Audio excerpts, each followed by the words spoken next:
Hello. Hello. Hi, everybody. Happy Monday and welcome to week 5 of the summer series. I'm Hannah Thorsby, co-founder of H&H. We are a specialist internal communication and employee engagement partner to a wide range of global brands. Today's speaker, though, more importantly, is a huge advocate of employee engagement, someone who always goes the extra mile to ensure that communication touches the very heart of its audience, and who uses digital technology to create inclusive, meaningful conversations that bring people together across an organisation, wherever they might be. He's inspirational, he's insightful, and he's somebody that I've had the pleasure of working with numerous times. So I feel privileged to be able to introduce you to Steve Hargreaves, Global Internal Communication Manager at Pladis. Now, you may not be familiar with Pladis, but I'm sure you'll recognise the brands in their group. They include McVitie's, Jacobs, Godiva, and Ulka biscuits. In my personal opinion, they are the snack masters, producing 2 of my favourite products of all time. The dangerously Moorish mini cheddars, which I eat all the time, and those delicious, soft, spongy Jaffa cakes. No doubt you'll have your own favourites in amongst those brands too that you'll recognise, but more about that shortly. Pladis' purpose is to create happiness with every bite, and we're certainly happy to welcome Steve to today's summer series. Please feel free to just put any questions that you've got throughout Steve's presentation into the chat area, and at the end, Steve and I will have time to explore those and answer them with you. So without further ado, it's over to you, Steve. Thank you, Hannah. But first of all, thank you very much indeed. That was a wonderful intro. I wasn't expecting that. So, yeah, much appreciated. Looking forward to this, and really been enjoying working with H&H over recent months as well. And I do hope you're going to enjoy this session. So as Hannah said, I'm an internal communications manager, and I've been at Pladis for about 4 years, been in internal comms for probably about 15 years now. But today, really wanted to take the opportunity to talk to you about a digital journey, particularly at Pladis, and how we're engaging employees. Big believer of sharing ideas and thoughts and getting inspiration from other people, other companies. And I've been to a few different conferences and I've learned so much from other people. And so I just hope I can give a little bit back today as well. So I often regard our approach around this, which is why we've called it the virtuous cycle of digital employee engagement. Because for me, the journey never ends with digital tools and technology. It's constantly evolving. We're constantly having to learn and adapt as it changes, not just from the vendors, but from consumer for employee habits and behaviors. So we're always having to learn, and we need to learn from other people. So it never ends, that journey, which is why I've called it virtuous as a cycle. So Pladis, Hannah touched on a few of our snack brands, and I love the nod to the snack masters. I certainly do feel we are the snack masters of the world. And I thought, do you know what? I've done a similar talk a couple of months ago at the Global Insights conference, but I made the error of talking about our biscuits and then getting distracted by the chat feed. Because everybody was talking about what their own favourite biscuits were. Well, we've heard about Hannah's, but how about we hear from yourselves? So we've created a poll. Now, I'm just going to share a few of the McVitie's UK products on the poll, and you can just have a quick vote yourselves. It's a bit of fun. Why not? It's a digital employee engagement session. So I thought we'd give this a whirl. So I think you're going to see a vote. There we go on the screen. Coming up, here we go, and you can just click into that. There's a URL that you can see pop up. Is that coming there? And we're going to get that posted into the comments as well. I'll try and do that myself if it helps. There we go. You can see the poll there popping up. And if you head over there, we've got a few votes coming in already at that URL. And I thought we're not going to spend too much time on this, but as I said, a little bit of fun. These are just some of the products that are in the cupboards and homes of millions of people around the world. And it's really our 16,000 strong workforce that makes all of these products get out into people's homes. Now, interestingly, and it will carry on for a little bit longer, but I will reveal, you can see for yourselves, your favourite joining this session, but the UK's, the nation's favourite biscuit, above all biscuits out there, is the same as yours, the milk chocolate digestive. So there you go. You've got a great taste there, a good palate. Thank you for sharing those votes. As I said, a bit of fun. What I really wanted to share today and talk to you about was a few questions that I think we need to ask ourselves around digital employee engagement, particularly what platforms are out there, which of those that are out there are a positive force for engagement, and how do we align those platforms and the tools that we've got to the actual needs and the wants of our employees. Just thinking about, whether you've got AirPods at home or whether you've got a tablet, an iPad or some other device, how do we cater for everybody's needs? It's very difficult when you're an employer or a communicator trying to get these platforms and tools right. Now, we've seen some really, really intuitive uses of digital in the last 18 months, from chatbots to live events. Even we did a trial of wellbeing chatbot, where actually through Microsoft Teams, we were able to post a message to everybody every morning, asking them how they felt. Like as a check-in, how are you doing today? We couldn't see them in the office, so we wanted to connect to them virtually. And actually, through a bit of automation, as you'd have with a chatbot, we were able to signpost people to EAP services who perhaps weren't having a great day. And so, try things out with tools and tech.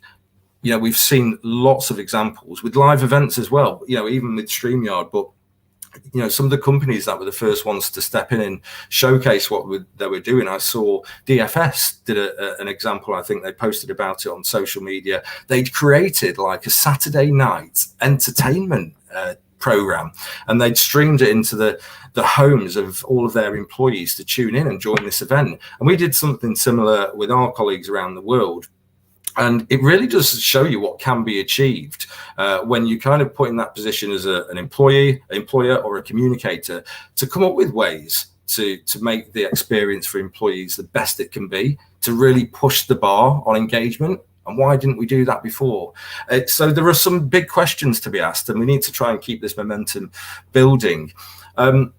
I think one of the other things that I noticed over the last 18 months with engagement was the shift in how we would crowdsource content and connect with everybody in the workplace. We've seen digital adoption growing rapidly. And in fact, Populo reported a 300% increase in the volume of communications being read on mobile devices over the past 3 years. Now, we're using Populo to send some of our internal employee email communications out. But it is really interesting, that growth in mobile device consumption for internal communications, and it's set to rise even further in 2021. So if you're not already doing something on mobile apps, then you probably should be starting to look at that, because your employees have obviously already fully embraced themselves in that mode and that way to consume content. So it's only going to grow more. But look, I think with all of these, there are many more examples for sure. But with all of this step change in digital technology, particularly over the last 18 months, it sometimes doesn't feel like we're turning the dial on engagement. There were some headlines in employee engagement at the beginning of the year. Wall Street Journal, they made a claim that employee engagement was down 16%. Gallup said 83% of employees were disengaged or had mixed feelings about their job and company. This was in the UK, and it's costing the economy 50 to 70 billion pounds. And it just staggers me as to why we're still so disengaged, or these reports are coming through to tell us that, when we've got so much technology at our disposal from what we used to have. So either you dismiss those headlines, or we try to actually understand them a little bit further. Gallagher actually said 34% of communicators, these were the professionals in those organizations, said that actually their apps that they had implemented weren't effective. So I think there's a big learning there, not to rush out and make use of digital technology and application just because we like the look of it, or we think it's the right application to implement, or a certain wave to try and jump on the crest of. We need to take time to get these tools and technologies right for our employees. So for me, first and foremost, crucial that we're listening to employees. And that goes without saying. We know this already, to listen to employees, but we've got to work harder at it, giving them the right platforms to have a voice, self-serve, connect with each other, because digital technology plays a huge part nowadays in influencing the experiences and the engagement levels of employees worldwide. At Pladis, during the pandemic last year, we ran for 3 months solid engagement sample surveys with employees. And it was something that, we hadn't committed to surveys that way before, but we did it. We kept the dial on, so to speak. And we were really pleased to see positive sentiment from our employees about how the company had responded to the COVID situation. And I know that wouldn't be the same for every company. There were many different scenarios, but for us, we were pleasantly surprised. And because engagement scores had actually increased from the year before. We weren't expecting that. COVID had actually brought us closer together as an organization and built some greater connections. And I'm thankful because actually we had some good technology in place where we could engage our employees through those channels. So we were poised, I think. I'm not saying everything was perfect, but we had a good shot at trying to drive engagement throughout the pandemic. Now, once we get a good understanding of employee engagement levels, you also have to flip the coin and look at the effectiveness of the channels and the platforms that you're using. So earlier this year, we conducted a series of in-depth interviews and a communication survey to review all of our digital channels. And this we carried out with a bit of help from Azure and a vendor who was helping us. And we were able to start really understanding what those channels were doing for us and doing for our employees as well, just starting to define the purpose of each tool, each channel that we had in place. And some we needed to improve, and there were some that we need to start to look at decommissioning because they don't add value for the employees and probably not do much for the organization as well. So you really have to get under the skin of all of this. And we ended up with like a 70-page report. So, there's a lot of understanding to be had when you do ask these surveys, to take them seriously. Now, the two key findings for me out of all of that feedback we got back is that the tools we had in place were really well received. Access to content and sharing of information was probably the issue that we needed to do more about, to address. I think now we're fortunate, we've got something like Workplace from Facebook that we use as our social collaboration tool. But it often feels like there's too much noise, too many hidden places of information and silos. And we wanted to address that with the findings that we had from the survey and the interviews. But it really put the spotlight. This is where you need to address to make the next kind of success with engagement on your digital channels. So listening was key to that. The second part of the feedback as a key learning for me is that our digital channels were impacting how people feel. Again, that was something we'd overlooked. It was no longer just a vehicle to move information around the organization and create groups for people to connect. It was really changing how people felt. And I've got 3 examples I'm just going to quickly read out. And this is verbatim, submitted either through the interviews or the surveys that we did. 3 that resonated with me and I thought really useful to share. So here we go. Number 1. We have more inclusive platforms now, like Workplace, where different people share their stories. This has made a huge difference to me feeling connected to Pladis and the Pladis people outside of my direct teams. Number 2, when I go on Workplace, I find myself diving into a Pladis planet. After I read the CEO's company performance update, I entered a bunch of different groups and it made me feel really good. And the third and final one, I love to read Workplace. I'm a member of every group that I'm allowed to be. And I wouldn't recommend that, by the way, every group. That is quite a lot of groups to be a part of. And then they said, I see a lot of benefits from Workplace, especially now, helping people to overcome loneliness and isolation. And that really was a big moment, I think, to value these digital channels and to harness them and to keep building on them, to know what works. So as a result of some of that feedback, we're making conscious decisions to drive traffic to Workplace as much as possible, take people to the places where they engage with content and build on that. We've not really had an intranet for the past 4 years, but we're launching a new intranet next month. And some people want them, some people don't. But for us, it's going to be a hub for getting to applications. But we're going to make the homepage news carousel integrated or automated with workplace news feeds, and it will take people over to workplace. So we'll literally signpost people to say, look, here's some news from your regional group. Go and connect with the people in there. We know it's going to make you feel good. We know it's going to help you feel connected and find some more knowledge and new connections. So I think you've got to really stay tuned into what people are telling you throughout when we talk about digital employee engagement. So what are the right tools to use? I've name dropped a few there. You might have heard. You'll probably have your own preferences, whether it's Yammer, Slack, many others. It's a really competitive landscape when you look top to bottom at all the different things that they deliver, and it keeps evolving. I read recently that there's over 200 internal apps on the market. I reckon it's more. I continue to hear about new apps. You will yourself, picking them up on social media, new ones that emerge. It's really hard to keep up and know where to invest your time and effort as to what's going to work right for you. I mean, I remember Clubhouse coming out, lots of noise about Clubhouse. Is that for us? Recently, in fact, on Friday, someone sent me a message through LinkedIn and said, hey, Steve, haven't spoken to you for years, 10, 15 years, but such a person is retiring from a company you used to work for. Head over to Kudo board and leave a comment and wish them well for their retirement. I thought all those connections were lost, and all of a sudden I went over to Kudo board, and this isn't a plug, by the way. I just thought it was a great experience, and I saw lots of former colleagues that I'd worked with giving all these well wishes, and I jumped in as well and said good luck and all the best for the future. And it made me feel connected. It made me feel good. So it's just interesting, I think, how these applications keep popping up, and they might work for you or they might not, but really do stay close and keep an eye out for those. A couple of last things on this area of the landscape of apps and communications tools. If you've heard of StreamGo, they published a great visual at the beginning of this year. It was called The Essential Tools for Internal Communications in 2021. I'm not going to bring that up on screen, but I would say take a look online when you get the chance. It's from StreamGo.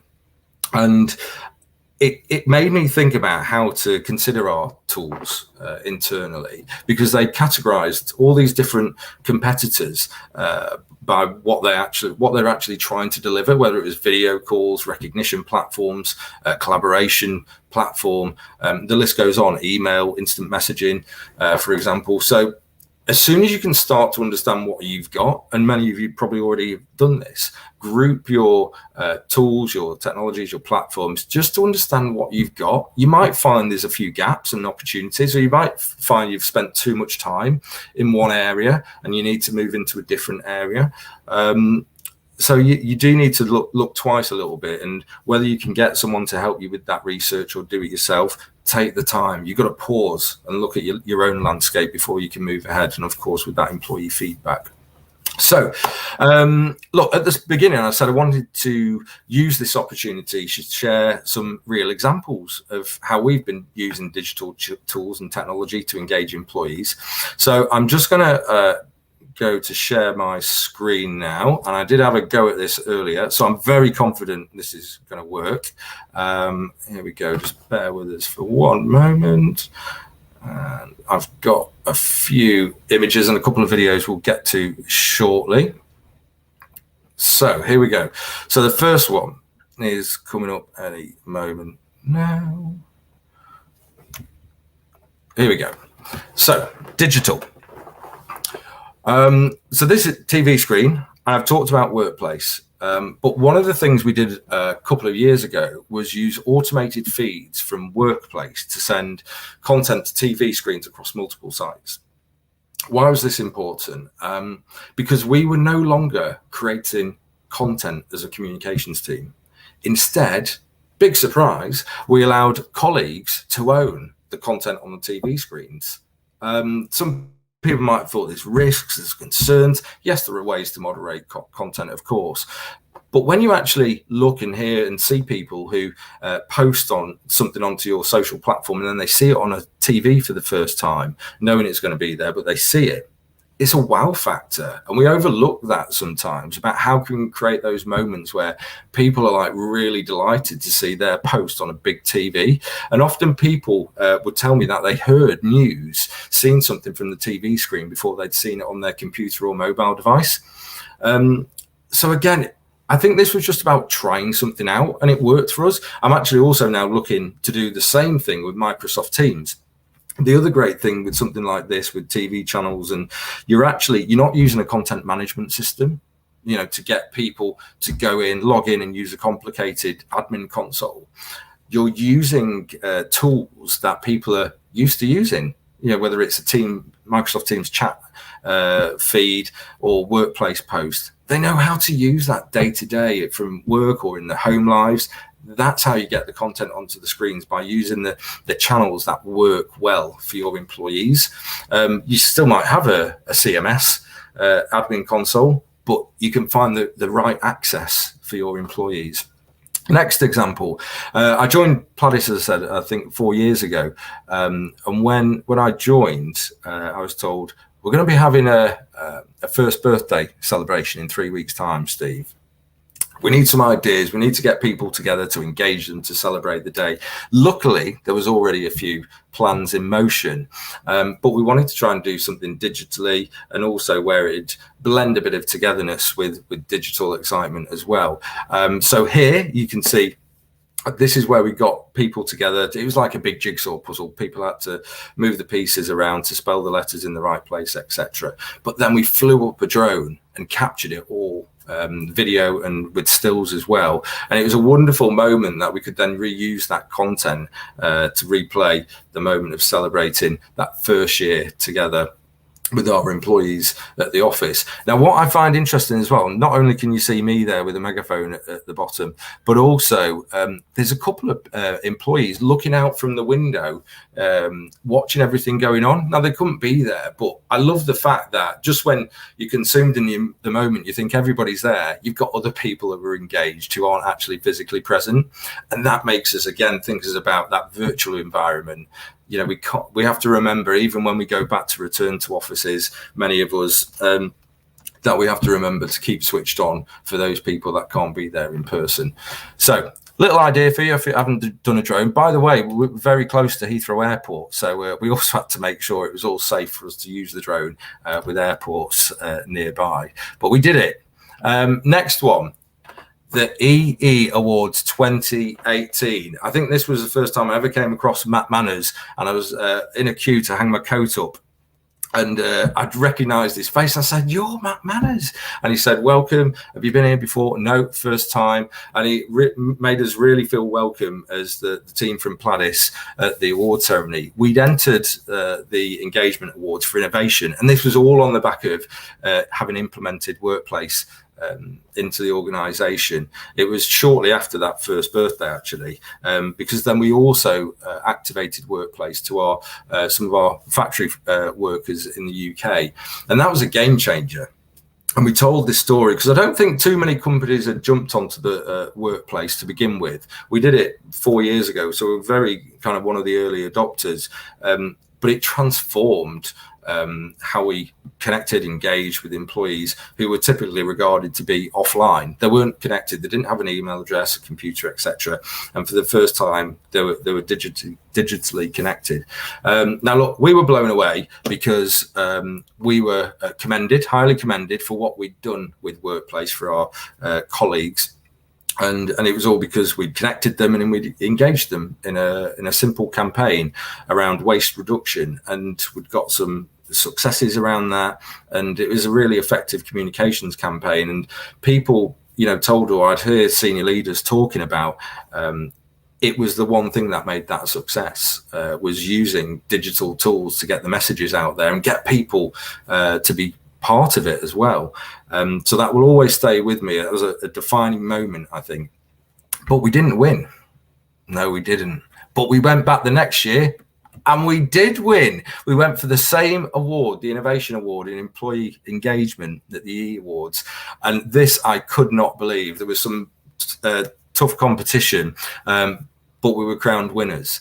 And I think what this was, I remember putting in the entry form, if anyone ever does enter these awards, I'd said that actually the year before, actually getting that recognition of being highly commended gave us that reassurance that we were doing the right things digitally and with communications with our employees. So we built on that. We went back after the 2018 awards and started planning our next year campaign as to how we could elevate it, how we could do more.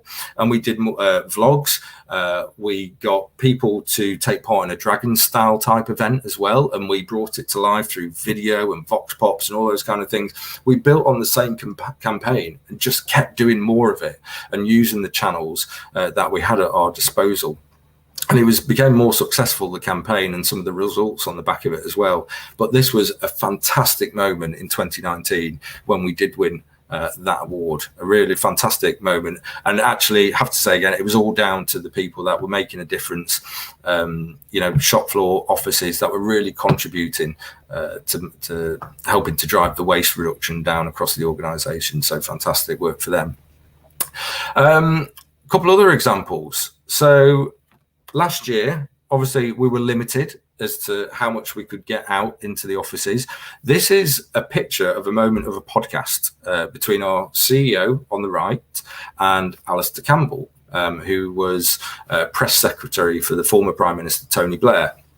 Now, we had planned, I think it was about 2 or 3 weeks before the first lockdown came in, to host a management event conference in Istanbul to kick off a new business strategy that would guide us through for the next few years. And we planned for that. People had booked flights, they'd got presentations set. We had to cancel that event. And it was hugely disappointing with so much effort going into an initiation for a communications activation that we couldn't then host that. And we had to quickly pivot that campaign. And we did so with virtual packs where people could take their teams through the business strategy. So, kind of some of the typical stuff that you'd expect to see, but really valuable nonetheless. And everybody had these conversations virtually about the business strategy. But one of the things that we added into the mixing pot was podcast. Now, we hadn't really done much with podcasts before. We'd always relied on video, and video typically we'd always found the shorter the better, because people tend to switch off watching a video and they're looking at the visuals, they're not listening. But we did this podcast, fantastic. And a lot of it was, I think, partly down to the people involved in the podcast, but it set a bar for us. Now, the reason I wanted to bring this to the forefront is because Alistair in particular shared some stories, and I think this is what connected with people, the storytelling. I'll share just one example quickly. He was talking about a time when he'd been watching Manchester United football team train, a time when Wayne Rooney and Ronaldo were both there, and he'd said to Mike Phelan, he was the assistant to Sir Alex Ferguson, and he said, you've got some really good players there, haven't you? Yeah, good ones, those. But actually, Mike said, just watch them come off, because there's only one of them that's going to be the best player in the world. I said, what's that? Interesting. So we waited for the players to come off. Ronaldo came off, and he was seething with anger. He couldn't wait to get back onto the training pitch to try and correct some of the things that had gone wrong in the training session. And it was obvious who that best world player was going to become, and it was Ronaldo. And what he was telling us, he was giving an example about winning mindsets. But the way he told that story through the podcast, it was really engaging. And from what I heard from people around the business, they stayed tuned to that podcast. They listened to all of it. And so I think sometimes we just have to find the right platform to share these stories with employees. It could be a video, it could be a post, an email, but try different channels, because they'll resonate in different ways. And we've reused some of that content because it's great content. You can use it over and over again. But look, video has still got a part to play. I've just got a few more things just to whiz through for you. Last year, International Women's Day, we celebrated this at Pladis, and this is Dame Kelly Holmes. Now, again, fortunate, but both Alistair and Dame Kelly Holmes signed up to be part of our Inclusion and Diversity Advisory Board at Pladis.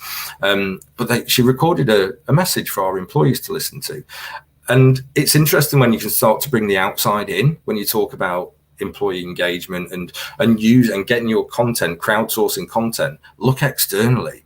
And I think the reason why this worked as well is because people had kind of accepted about sending in recorded video messages, especially like celebrities. It was like, yeah, we're in a lockdown, we'll help you, but let's keep trying to involve them because they're really powerful. And even Dame Kelly Holmes did this, but even Vernon Kay, we were doing a game of talent sponsorship, and Vernon Kay recorded a message from the TV studios for our employees about an internal competition we were running. And it's just fascinating how you can actually achieve some of these things when you least expect it, because actually it's really easy to do. So look, last couple of examples. Every year we celebrate something called Make Happy, Be Happy Day, where we celebrate what we've done throughout the year, giving back to communities and charities, with a particular focus on bringing happiness to children around the world. And we compiled this video to say thank you to our colleagues. And I just thought it was great. So it's a 1-minute clip, just going to share you. Again, it might spark some ideas, but it's the way in which I think video can capture that moment to really say thank you.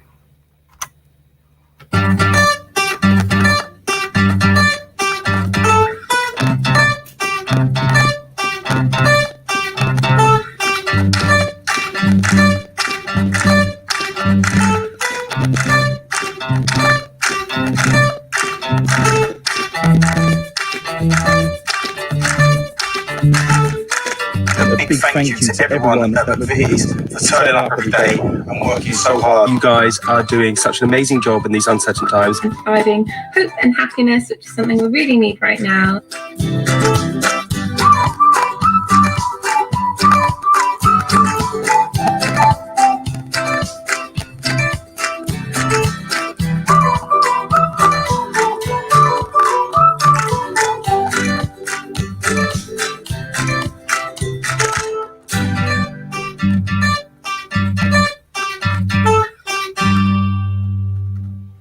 There you go. So look, as part of the same celebration day, we did something else digitally as well.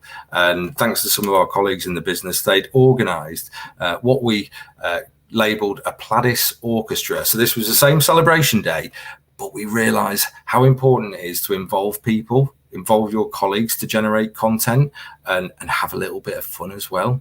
So I'm going to play 1-minute clip. I'm not going to play the whole thing, although I'd love to watch this over and over again. Enjoy it.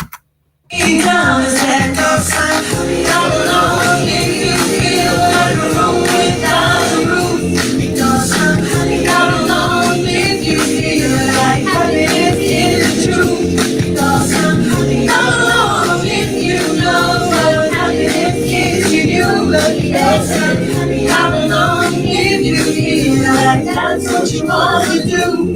Come along if you feel like a room without a room. Come along if you feel like happiness can do. Come along if you know what happiness is to you. There we go. So look, just a taster, but again, just ideas of things you can achieve virtually to engage employees, but then amplify that everywhere else across the business. So look, the final thing, I realize I probably overran it a little bit. So just hold on, because I just wanted to close with a few reflections and my McVitie's crystal ball. The virtuous cycle of relevant, interesting content and colleague engagement, it leads to more global regional connections and knowledge sharing. And I think there's 4 steps to this cycle that I see emerging. One is about easy access to relevant content. You just got to keep asking yourself, is it accessible? Is it easy for people of different backgrounds or different interests? How did they get to that content, and is it going to be relevant? If you don't get that right, then stop.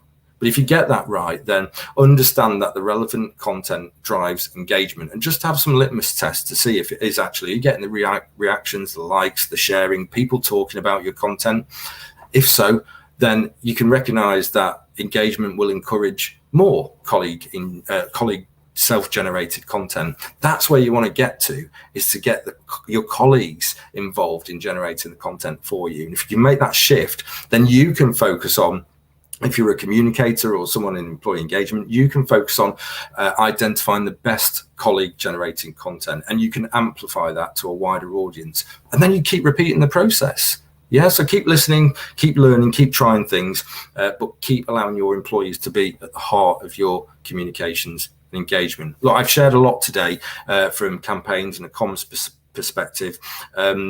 I think the future for me is more of this, more connections, but with a particular focus on the employee experience. I think that's where we'll see a shift. How can we make the moments of when we attract a new starter, an employee, to getting started onboarding through their development, performance, motivation, recognition, even saying farewell to people? How can we make those experiences the best they can be? And if we can do more, then we might start to shift some of those headlines that I talked about at the very beginning and create more positive, more engaging, more sustainable, inspiring workplaces. It's something we can all influence. Thank you. Fabulous. Thank you very much for a brilliant presentation. Some brilliant food for thought. So I'm intrigued. Can I just explore something with you? An aspect to what you just presented. Is that okay? Mm-hmm. So what really stood out to me was the piece around the feelings. What it illustrates to me is how important communication is. I'm getting some feedback here. Can you hear me? I can still hear you. Keep going. Fabulous. Okay. So how it is that communication, and particularly digital communication in this recent environment, can impact on well-being and mental health as well in a positive way, creating that sense of belonging and connection, particularly when people are feeling isolated or removed. And then you also gave the example of how on the front line you were able to implement workplace within the factories and bring that was previously detached audience into the mix, which is amazing. Can I just ask a question that's popped up a lot of times with other organisations? Are your people using their own personal devices to connect into that? Some are. I mean, it'll be different everywhere for sure. I know there are some companies that have got all of their employees connected through their own personal mobile devices, and they've probably made processes, HR processes, part of those social collaboration platforms, and they're using apps as, for onboarding or for managers. We've not quite gone all of that way just yet, but there is a mix of mobile device, but we've also got kiosks in place as well. So if you haven't got a mobile device, then we'll give you a station, a point where you can go to still engage with that content. But this isn't, you can't turn it on and expect everything to be there all at once. Not everybody wants to use some of these apps, and we accept that.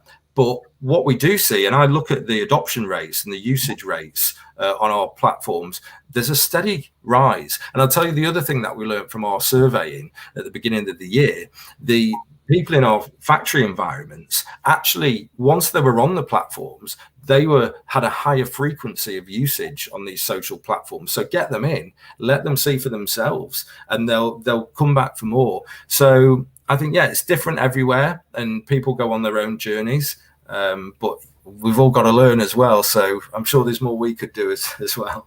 It's just finding ways to overcome those challenges, isn't it? And get it, connected as far and wide as possible.